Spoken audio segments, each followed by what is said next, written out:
કેદી પાસેથી ગાંજાની પડીકીઓ મળી આવી છે। જેલ સ્ટાફ દ્વારા સરપ્રાઇઝ ચેકિંગ હાથ ધરવામાં આવ્યું હતું અને જે દરમિયાન પાકા કામના કેદી પ્રિતેશ ઠક્કર પાસેથી 25 જેટલી ગાંજાની પડીકીઓ મળી આવી હતી, જેને લઈને રાણીપ પોલીસે ફરિયાદ નોંધીને વધુ તપાસ હાથ ધરી છે।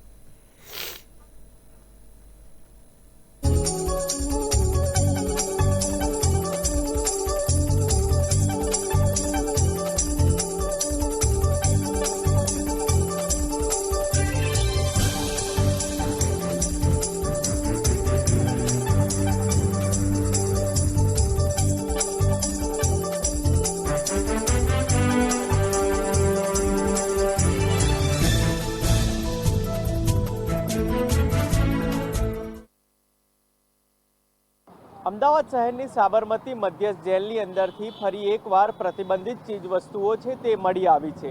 અવારનવાર સાબરમતી જેલની અંદરથી મોબાઈલ ફોન અને તમાકુ ગુટકા છે તે મળી આવે છે, ત્યારે આ વખતે જેલ સ્ટાફ દ્વારા એક સરપ્રાઇઝ ચેકિંગ હાથ ધરવામાં આવ્યું હતું, જેની અંદર પાકા કેમના કેદી પાસેથી 25 જેટલી આ જે ચીજવસ્તુઓ એટલે કે ગાંજાની પડીકીઓ છે તે મળી આવી હતી।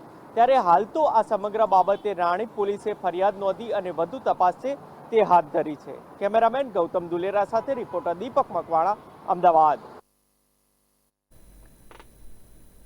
લોકસભા ચૂંટણી પહેલા કોંગ્રેસમાં ભરતી મેળો જોવા મળી રહ્યો છે। આમ આદમી પાર્ટી, સપા, એનસીપી અને એબીવીપીના કાર્યકર્તા